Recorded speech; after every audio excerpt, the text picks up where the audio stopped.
People like people because they like one another.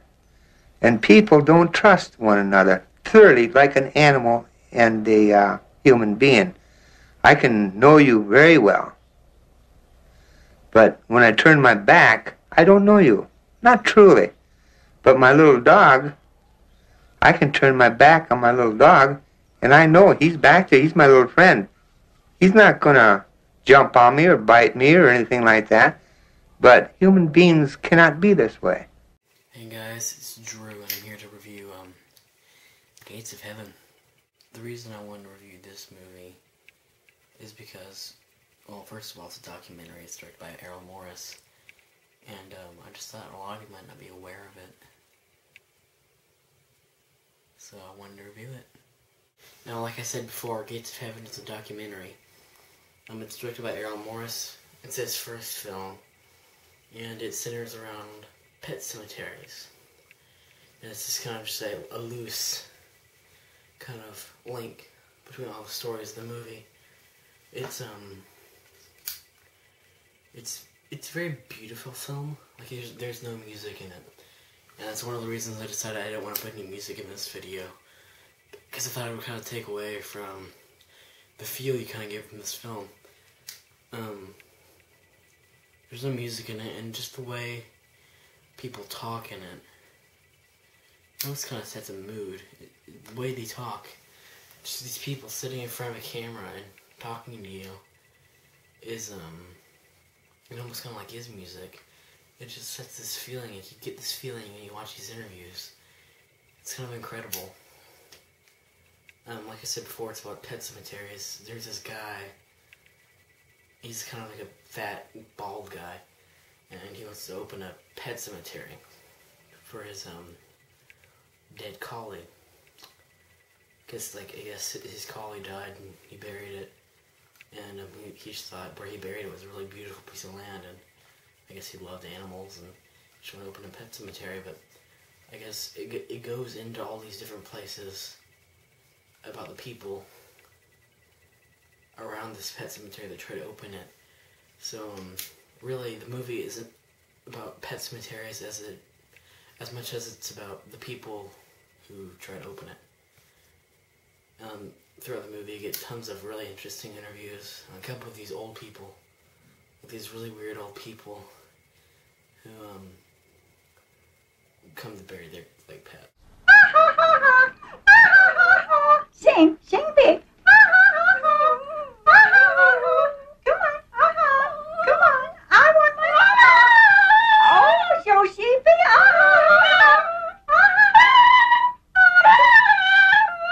There's just one really weird one with an old lady who's she starts out talking about how they're gonna they're gonna try to shut down the pet cemetery, because one thing is that they're gonna shut down the pet cemetery because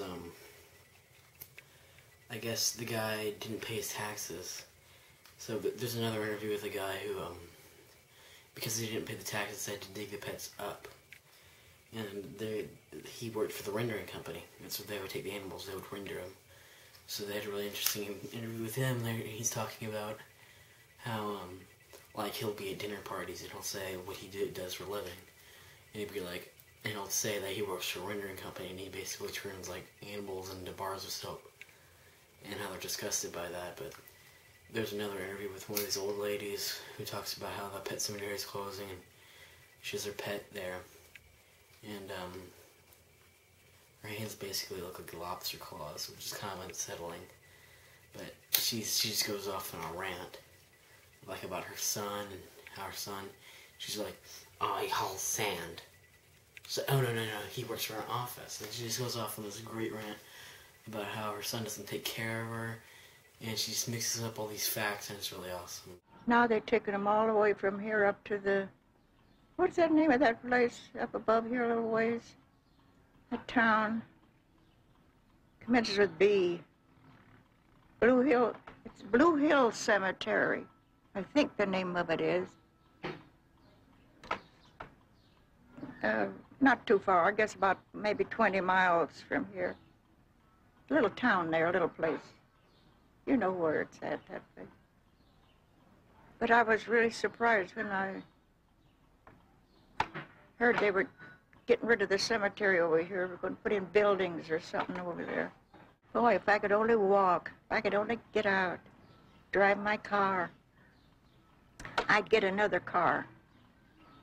Yeah, and my son, if he'd only better to me. After I bought him that car, he's got a nice car. He's going back on his old job, hauling sand.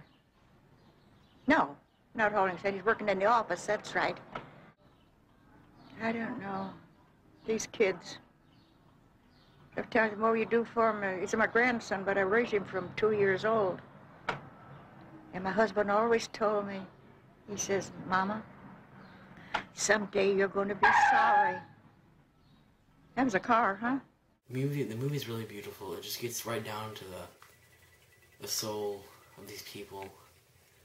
There's just one, like, uncut shot at the end, which is really, really awesome. It's just one uncut shot of the pet cemetery at the very end. And after that shot, there's no credits. The movie's over. It's just one shot. Boom. Movie over, no credits. There's credits at the beginning. But it's really amazing. Now, interesting fact about Gates of Heaven. Werner Herzog, the famous director, he directed Aguirre, The Wrath of God, Strozek. He directed Grizzly Man recently, but you know, just stuff like Strozek, In the Land of Silence and Darkness.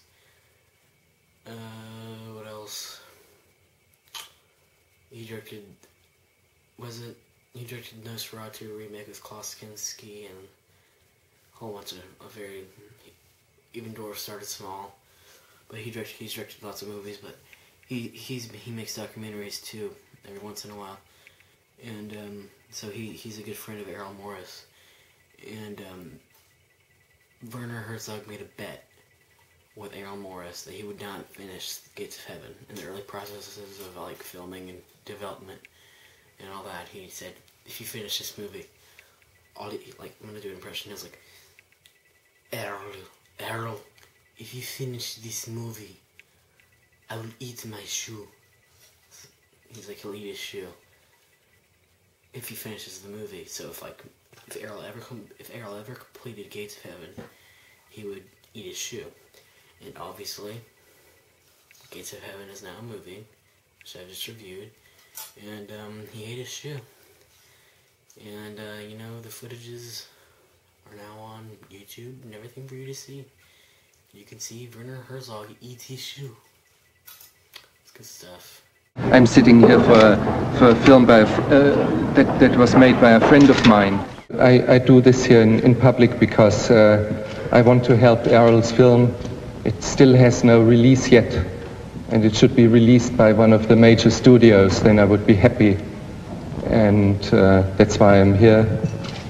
And you shouldn't worry about it. We cooked it for 5 hours, but it's still more stiff than before. So I brought some pair of poultry scissors and some sharp knife. Wow, that's a lot of money.